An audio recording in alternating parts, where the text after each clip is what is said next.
जय हिंद। स्वागत है आप सभी का आपके अपने चैनल लक्ष्य तक पर। तो चलिए यूपी टेट में आज और इम्पोर्टेंट क्लास होने वाली, क्योंकि आज की क्लास होगी सीडीपी की। यह क्लास पेपर 1 और पेपर 2 दोनों के लिए उपयोगी होने वाली है। इस क्लास में लगभग 55 प्रश्नों पर चर्चा की जाएगी और क्लास बहुत ही इंपॉर्टेंट होगा। पहले एक प्रश्न एमसीक्यू होगा, उसके बाद 2 प्रश्न वन लाइनर होगा। इसी पैटर्न को फॉलो करते हुए आज की पूरी क्लास को प्रोवाइड किया जाएगा। निवेदन बस इतना करेंगे कि पूरी क्लास को जरूर देखिएगा, क्योंकि यहाँ से प्रश्न सीधे आपके पेपर में देखने को मिलेंगे। ये रहा क्लास का पहला प्रश्न। इसमें पूछा जा रहा है कि जीन पियाजे के अनुसार संवेदी गत्यात्मक अवस्था की आयु सीमा क्या है। जन्म से 2 वर्ष होगा, या 2 से 7 वर्ष, या 7 से 11 वर्ष, या 11 से 15 वर्ष। फटाक से कमेंट करके उत्तर बताइए कौन सा सही हो जाएगा। तो यहाँ पर नोट करिए, अगर पूछा जाए संवेदी गत्यात्मक अवस्था कितनी आयु को कहा जाता है, तो जन्म से 2 वर्ष की आयु को हम क्या कहते हैं, संवेदी गत्यात्मक अवस्था कहते हैं। अगला जो होगा हमारा 2 से 7 वर्ष की, क्या होगा बताइए। चलिए बिल्कुल बताइए। पूर्व संक्रियात्मक अवस्था, बिल्कुल सही। यह पूर्व संक्रियात्मक अवस्था होगा। और 7 से 11 वर्ष की जो उम्र होती है, बताइए, मूर्त संक्रियात्मक अवस्था हो जाएगा। और ये हमारा 11 से 15 वर्ष के बीच में जो है या ऊपर जो होगा, वह औपचारिक संक्रियात्मक अवस्था हो जाएगा। इनका वर्णन जीन पियाजे ने कहाँ पर किया था, किस सिद्धांत में किया था, तो समझ जाइए कि संज्ञानात्मक विकास का सिद्धांत जीन पियाजे ने दिया था, उसी में इसका उल्लेख उन्होंने किया था।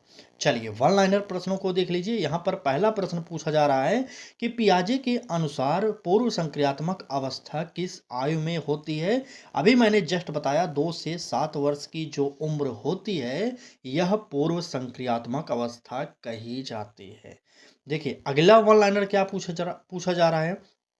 चलिए, पियाजे के अनुसार औपचारिक संक्रियात्मक अवस्था कब प्रारंभ होती है, तो 11 वर्ष के बाद ही यह अवस्था प्रारंभ हो जाती है।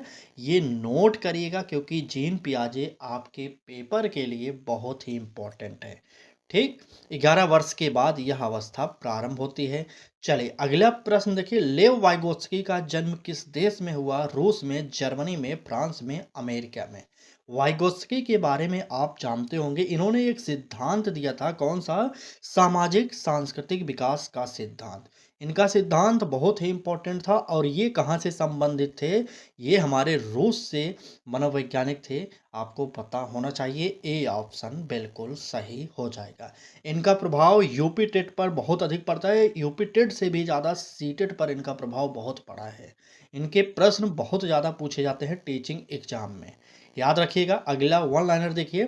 वाइगोत्स्की से ही संबंधित जेड की अवधारणा किस वर्ष दी थी, तो याद कर लीजिए 1934 में इन्होंने जेड की अवधारणा दी थी। अगर आपसे पूछा जाए कि जेड का फुल फॉर्म क्या होगा, तो जॉन ऑफ प्रॉक्सिमल डेवलपमेंट, इसको नोट करिए।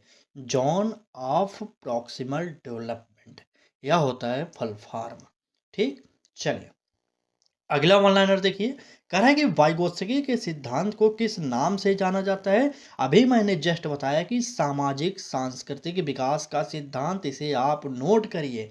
सामाजिक सांस्कृतिक विकास का सिद्धांत, ठीक ना। चलिए आगे आइए, अगला प्रश्न देखते हैं। उससे पहले एक निवेदन की क्लास अच्छी लग रही हो तो लाइक कर दीजिए, और चैनल को अभी तक आप सब्सक्राइब नहीं किए तो कर लीजिए, क्योंकि यहाँ पर इस बार आपको यूपी टेट की तैयारी भी फ्री में कराई जाएगी। जिस तरीके से हमने आपको सीटेट की तैयारी फ्री में कराई, आपके लिए बेहतरीन क्लासेज लाए थे, उसी प्रकार से अब आपको यूपी टेट की क्लासेज भी प्रोवाइड की जाएगी। ठीक, चलिए प्रश्न देखिए। कोहल वर्ग के नैतिक विकास सिद्धांत में कुल कितने चरण होते हैं। जीन पियाजे पढ़ लिया हमने पहले प्रश्न, दूसरा प्रश्न वाइगोत्स्की का था, और तीसरा प्रश्न कोहल वर्ग से आ गया। बता दीजिए कितने चरणों का इन्होंने उल्लेख किया था अपने नैतिक विकास के सिद्धांत में। प्रश्न में भी एक प्रश्न है, अगर आपसे पूछा जाए कि नैतिक विकास का सिद्धांत किसने दिया, तो उत्तर बताइएगा कि कोहल वर्ग ने दिया था। ठीक, चलिए बिल्कुल सही। यहाँ पर इन्होंने अपने सिद्धांत में कितने चरणों का उल्लेख किया, तो कुल 6 चरणों का उल्लेख किए थे ये, इसलिए हमारा उत्तर जो होगा सी ऑप्शन सही हो जाएगा। अगला वन लाइनर देखिए कि कोहलबर्ग का सिद्धांत किस मनोवैज्ञानिक के विचार से प्रभावित था? तो ये प्रभावित था हमारे जीन पियाजे के सिद्धांत संज्ञानात्मक विकास से। ठीक, या प्रभावित थे किससे? जीन पियाजे से थे। आप नोट करिए इनका नाम। प्रश्न में कहा जा रहा है कि कोहलबर्ग के सिद्धांत का संबंध मुख्यतः किस विकास से था? तो इनका संबंध था नैतिक विकास से, क्योंकि इन्होंने सिद्धांत दिया है नैतिक विकास का सिद्धांत। तो इनका मुख्य रूप से संबंध था नैतिक विकास से। इनका नाम जरूर याद कर लीजिएगा, कोहलबर्ग। हर मनोवैज्ञानिक आपके लिए बहुत ही इम्पोर्टेंट होने वाले हैं। ठीक ना? चलिए अगला प्रश्न देखिए, ये रहा। देखिए पहला प्रश्न हमने क्या पढ़ा? जीन पियाजे से, दूसरा प्रश्न वाइगोत्स्की से, और तीसरा प्रश्न कोहलबर्ग से, और चौथा प्रश्न आ गया थॉर्नडाइक से।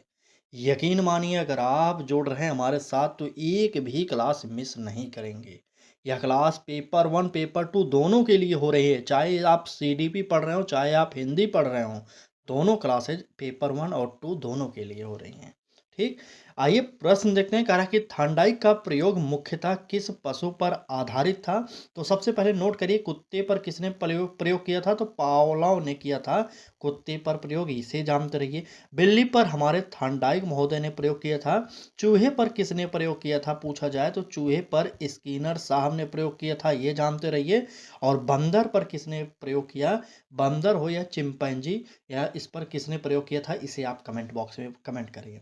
चलिए बताइए। बिल्कुल कोहलबर्ग ने प्रयोग किया था इस पर, बंदर पर। चिंपैंजी था जिसका नाम वन मानुस भी आप देखे होंगे कहीं कहीं, उसका नाम सुल्तान था। यहाँ पर इसे नोट करिए। और इस प्रश्न का उत्तर जो होगा बी वाला ऑप्शन, बिल्कुल बिल्ली पर थॉर्नडाइक ने प्रयोग किया, और इनका सिद्धांत था प्रयास एवं त्रुटि का सिद्धांत। ठीक, चलिए अगला प्रश्न देखिए। कह रहा है कि थॉर्नडाइक का प्रयोग किस बॉक्स में किया गया था?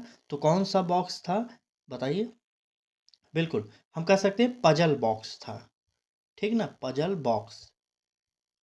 क्या कहेंगे? पजल बॉक्स कहेंगे। इसको आप नोट कर लीजिए। अगला प्रश्न देखिए थॉर्नडाइक से संबंधित। थॉर्नडाइक ने कितने प्रमुख अधिगम नियम बताए थे? तो कितने नियम? 3 नियम बताए थे। प्रमुख वाला 3 था और गौण वाला 5 नियम था। ये दोनों को जानते रहिएगा। ठीक, प्रमुख जो नियम था 3 था, और 3 में से जो गौड़ वाला था अलग से, उसमें 5 नियम थे। ठीक है, ये आप जानते रहिएगा। जिस प्रकार से आपसे प्रश्न पूछा जाए आप उत्तर बताइएगा। अगला प्रश्न देखिए, 5वें नंबर का प्रश्न और 5वां मनोवैज्ञानिक आपके सामने आ गया है।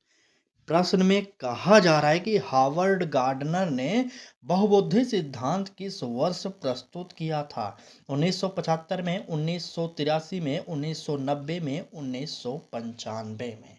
फटाक से प्रश्न संख्या 5 का उत्तर बताइए कौन सा सही होगा।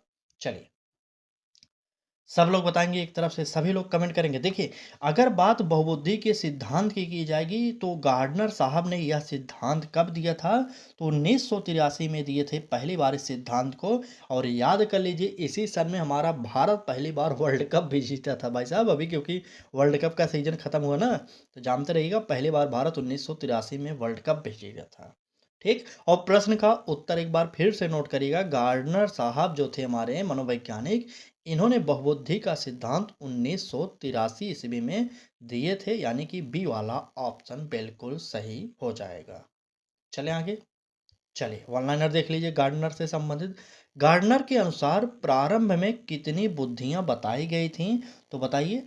बिल्कुल 7 बुद्धियां बताई गई थी प्रारंभ में, इसे आप नोट कर लीजिए। अगला प्रश्न देखिए, कह रहा है कि बहुबुद्धि सिद्धांत किस पुस्तक में प्रकाशित हुआ? तो बताइए। बिल्कुल फ्रेम्स। लिखिए आप अच्छे से लिखिएगा, मैं तो इधर उधर लिख दे रहा हूँ। ठीक है, फ्रेम्स। चलिए फ्रेम्स ऑफ, नोट करिएगा, फ्रेम्स ऑफ माइंड। यह एक बुक थी, इसी बुक में फ्रेस ऑफ फ्रेम्स, नोट करिए भाई साहब। चलिए हम हिंदी में लिख दे रहे हैं। चलिए फ्रेम्स, ठीक, फ्रेम्स ऑफ माइंड, इसे भी आप लोग नोट करिए। फ्रेम फ्रेम्स ऑफ माइंड ये एक पुस्तक थी। इसी पुस्तक में पहली बार बहुबुद्धि सिद्धांत को प्रकाशित किया गया था। आप इसको नोट करिएगा क्योंकि प्रश्न बहुत ही इम्पोर्टेंट है। अगला प्रश्न देखिए, कह रहा है कि अंतर्दृष्टि अधिगम सिद्धांत के प्रतिपादक हैं, कौन हो जाएंगे? फटाक से कमेंट करिए। स्किनर होंगे, कोहलर होंगे, पावलॉव होंगे, थॉर्नडाइक होंगे। चलिए, प्रश्न संख्या 6 का उत्तर बताइए कौन सा सही होगा। तो अंतर्दृष्टि सिद्धांत जो दिए थे वो थे हमारे कोहलर साहब। बी वाला ऑप्शन बिल्कुल सही हो जाएगा। ठीक, बिल्कुल बी ऑप्शन सही कर लीजिए। और आगे बढ़ते हैं, देखते हैं अगला प्रश्न क्या कह रहा है। कोहलर ने अपने प्रयोग कहाँ किए थे, ये आपको बताना है। तो कौन से स्थान पर किया था, तो लिख लीजिए टेनरिफ द्वीप था वो, टेनरिफ द्वीप। ये प्रश्न नया है एकदम, ठीक ना। कोहलर ने टेनरिफ द्वीप पर यह प्रयोग किया था, आप लोग नोट करेंगे। और अगला प्रश्न देखिए, कह रहा है कि कोहलर ने अपने प्रयोग में किस पशु का प्रयोग किया। अभी मैंने बताया था कहीं कहीं चिंपैंजी रहता है, कहीं कहीं बंदर रहता है, कहीं कहीं वनमानुष रहता है। जिस प्रकार से आपको ऑप्शन मिले उसी प्रकार से आप समझ कर टिक करिएगा। ठीक, तो ये था चिंपैंजी। इस चिंपैंजी का अगर नाम पूछा जाए तो इस चिंपैंजी का नाम था हमारा सुल्तान। इसको भी आप जानते रहिएगा। कहीं कहीं चिंपैंजी रहता है, कहीं कहीं पर वन मानुस रहता है, दोनों चीज़ें रहती है, लेकिन नाम सुल्तान ही था। ये आप नोट कर लेंगे अपने एग्जाम बुक में। चले, अगला प्रश्न आ गया। पावलोव का सिद्धांत किस प्रकार के अधिगम से संबंधित है, ये आपसे पूछा जाए तब आप उत्तर क्या देंगे। संकेत अधिगम होगा, शास्त्रीय अनुबंधन होगा, सक्रिय अनुबंधन होगा, अंतर्दृष्टि अधिगम होगा। चलिए, बताइए कौन सा उत्तर होगा। तो अभी मैंने अंतर्दृष्टि सिद्धांत किसने दिया, कोहलर ने दिया था। अभी मैंने जस्ट ऊपर उल्लेख किया था ना, बिल्कुल यहाँ पर पावलोव ने जो सिद्धांत दिया उसे हम कहते हैं शास्त्रीय अनुबंधन का सिद्धांत। और इस सिद्धांत का प्रयोग उन्होंने किस पर किया था, तो कुत्ते पर इनका प्रयोग हुआ था। ये आप जानते रहिए क्योंकि प्रश्न बहुत ही इंपॉर्टेंट है आपके पेपर के लिए। चलिए, वन लाइनर देखिए, पावलोव किस देश के वैज्ञानिक थे। अगर ये आपसे पूछा जाए तो पावलोव थे रूस के, इसके आप जानते रहिए। ठीक, अगला प्रश्न देखिए, पावलोव के प्रयोग में भोजन को क्या कहा गया, इससे आप क्या बताएंगे, बताइए। उद्दीपन कहा गया था, इसको आप नोट कर लीजिए, उद्दीपन। ठीक, उद्दीपन कहा गया किस प्रकार का, तो अनुकूलित, अनुकूलित, बिल्कुल यह भी लिख सकते हैं, अनुकूलित। ठीक, अनुकूलित उद्दीपन कहा गया था भोजन को पावलोव के सिद्धांत में। इसे आप नोट करेंगे और तुरंत आगे आएंगे, अगला प्रश्न देखेंगे। आज की इस क्लास में सारे मनोवैज्ञानिकों से संबंधित प्रश्नों को हम प्रोवाइड करेंगे। 55 प्रश्न होंगे इस क्लास में। पूरी क्लास को जरूर देखिएगा, अगर अच्छा लगे क्लास तब हमारे साथ जुड़ जाइएगा।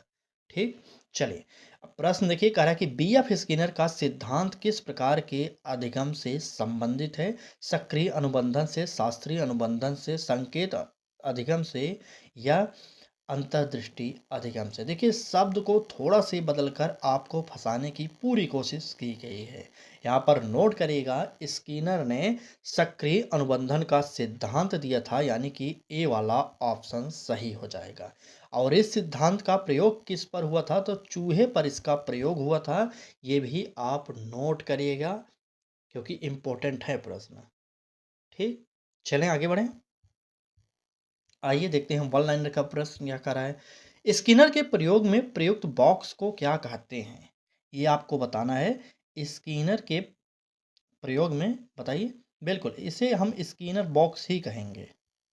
ठीक, स्किनर बॉक्स। चलिए, क्या कहेंगे, स्किनर बॉक्स कहेंगे। आगे आइए देखते हैं अगला प्रश्न क्या कह रहा है। स्किनर ने किस पशु पर प्रयोग किया था, तो अभी मैंने जस्ट बताया था चूहे पर प्रयोग इनका था। इसको आप नोट कर लीजिए और आगे बढ़ते हैं, अगला प्रश्न देखते हैं। प्रश्न में पूछा जा रहा है कि इरिक्सन के मनोसामाजिक विकास सिद्धांत में कुल कितने चरण थे, बताइए। 6, 7, 8, 9। हर प्रश्न एक नए मनोवैज्ञानिक को पढ़ा रहा है आपको, बताइए। चलिए, प्रश्न संख्या 9 का उत्तर फटाक से बताएगा, बिल्कुल एरिक्सन ने मनोसामाजिक विकास का सिद्धांत दिया था। यहाँ प्रश्न में भी एक प्रश्न है, अगर आपसे पूछा जाए कि मनोसामाजिक विकास का सिद्धांत किसने दिया था, तो आपको बताना है कि मनोसामाजिक विकास का सिद्धांत स्किनर साहब ने दिया था। और सामाजिक विकास का सिद्धांत किसने दिया, अगर ये पूछा जाए तो बंडूरा बताइएगा। और सामाजिक सांस्कृतिक विकास का सिद्धांत किसने दिया था, ये पूछा जाए तब आप वाइगोस्की बताइएगा। प्रश्न हर प्रकार से पूछे जा सकते हैं, आप हर प्रकार से तैयार रहिए। ठीक, आइए प्रश्न का उत्तर देख लीजिए। बिल्कुल यहाँ पर 8 प्रकार से हमारा सी वाला ऑप्शन बिल्कुल सही हो जाएगा। ठीक, चलिए वन लाइनर प्रश्न देखिए, एरिक्सन का सिद्धांत किस विकास से संबंधित था, तो इनका संबंधित था, अभी मैंने बताया कि मनोसामाजिक विकास से। नोट कर लीजिए, मनोसामाजिक। ठीक, मनोसामाजिक विकास अभी मैंने बताया था ना, बिल्कुल इसे नोट कर लीजिए, मनोसामाजिक विकास से संबंधित था। अगर आपसे पूछा जाए कि एरिक्सन किस देश के मनोवैज्ञानिक थे, तो आप इनको क्या बताएंगे, तो बिल्कुल सही, ये थे हमारे जर्मनी के मनोवैज्ञानिक। इनका नाम बहुत ही इंपॉर्टेंट है, आप याद कर लीजिएगा। ठीक है ना। मनोसामाजिक विकास का सिद्धांत एरिक्सन ने दिया था, और ये कहाँ से थे, ये थे जर्मनी के मनोवैज्ञानिक। आगे बढ़ते हैं, देखते हैं अगला प्रश्न क्या कह रहा है। चले, फ्रायड के व्यक्तित्व सिद्धांत में व्यक्तित्व के कितने भाग बताए गए हैं, 2, 3, 4, 5 बताइए। प्रश्न संख्या 10 का उत्तर। चले, फ्रायड के व्यक्तित्व सिद्धांत में देखिए, फ्रायड ने कौन सा सिद्धांत दिया था, एक बार बताइए तो। मनोलैंगिक विकास का सिद्धांत किसने दिया, अगर आपसे ये पूछा जाए तो सिगमंड फ्रायड ने दिया था। और इन्होंने कितने भाग बताए थे व्यक्तित्व का, बिल्कुल सही, यहाँ पर 3 भाग बताए थे। ये बी वाला ऑप्शन सही हो जाएगा। ठीक, चलें आगे। बिल्कुल देख लीजिए, यह प्रश्न वन लाइनर क्या कह रहा है, फ्रायड के अनुसार व्यक्तित्व का नैतिक भाग क्या कहलाता है, इसे आप बताइए फटाक से तो। चलिए, फ्रायड के अनुसार बिल्कुल नैतिक, इसे हम कहेंगे सुपर ईगो। ठीक, फ्रायड के अनुसार व्यक्तित्व का नैतिक भाग क्या कहलाता है, तो बिल्कुल सुपर ईगो कहलाता है, यह आप नोट कर लीजिए। अगला प्रश्न देखिए, कह रहा है कि फ्रायड किस देश के मनोवैज्ञानिक थे, तो फ्रायड थे हमारे किस देश से बताइए। चलिए नोट कर लीजिए, फ्रायड थे ऑस्ट्रिया के।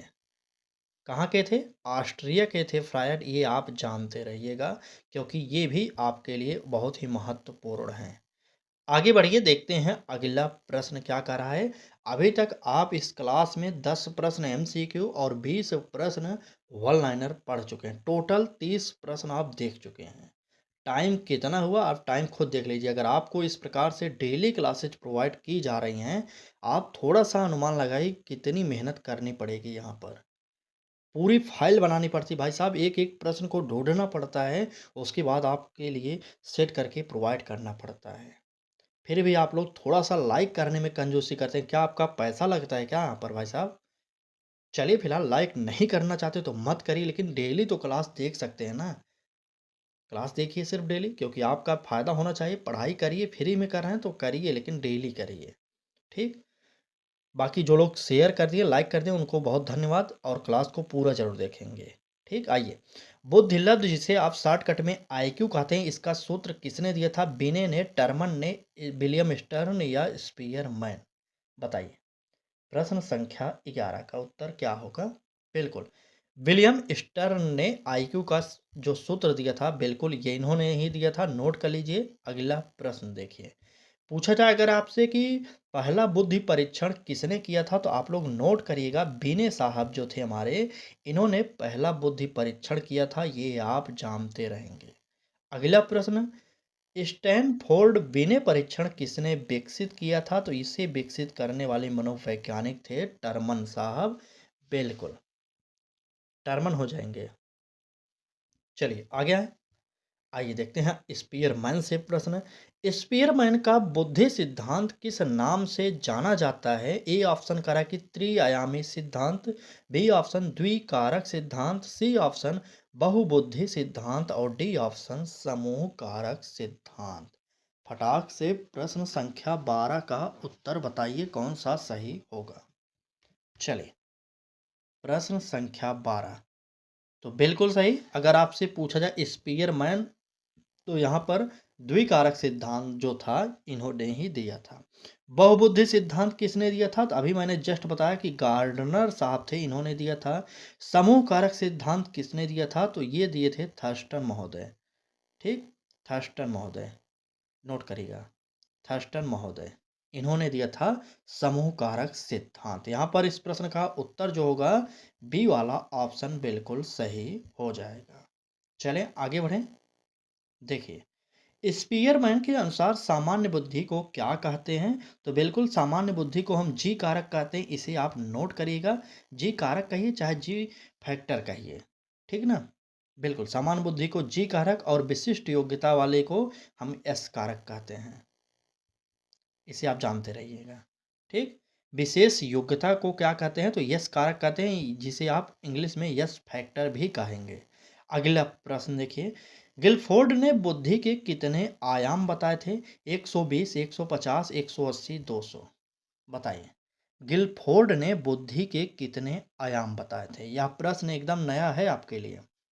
चलिए, बिल्कुल, अगर बात किया जाए गिलफोर्ड ने बुद्धि के कितने आयाम बताए थे, तो यहाँ पर नोट करिएगा 180 बुद्धि आयाम बताए थे। सी वाला ऑप्शन बिल्कुल सही हो जाएगा। चलिए आगे बढ़ते हैं और देखते हैं हमारा अगला प्रश्न क्या कह रहा है। अगले प्रश्न में कहा जा रहा है कि सीखने का वक्र किसने दिया था? एविंग हॉस ने, या थांडाइक ने, या स्किनर, या गिलफोर्ड? चलिए फटाक से बता दीजिए कौन सा उत्तर होगा। तो प्रश्न संख्या 14 का उत्तर जो होगा हमारा, सीखने का वक्र किसने दिया था? अगर आपसे ये प्रश्न पूछा जाए तो बिल्कुल सही, सीखने का वक्र थांडाइक महोदय ने दिया था। इसको आप नोट करेंगे। ठीक, बिल्कुल बी वाला ऑप्शन सही हो जाएगा। आगे बढ़िए, भूलने का वक्र किसने दिया था? अगर आपसे ये पूछा जाए तो भूलने का वक्र दिया था एविंग हॉस महोदय ने। एविंग हॉस, एविंग हॉस ने ही निरर्थक शब्दों का प्रयोग किया था सबसे पहली बार, ये आप जानते रहेंगे। अगला प्रश्न देख लीजिए, यहाँ पर एविंग हॉस ने प्रयोग किस पर किया था? अगर आपसे ये पूछा जाए तो इन्होंने प्रयोग किया था किस पर? स्वयं पर इनका प्रयोग था, इसे आप जानते रहेंगे।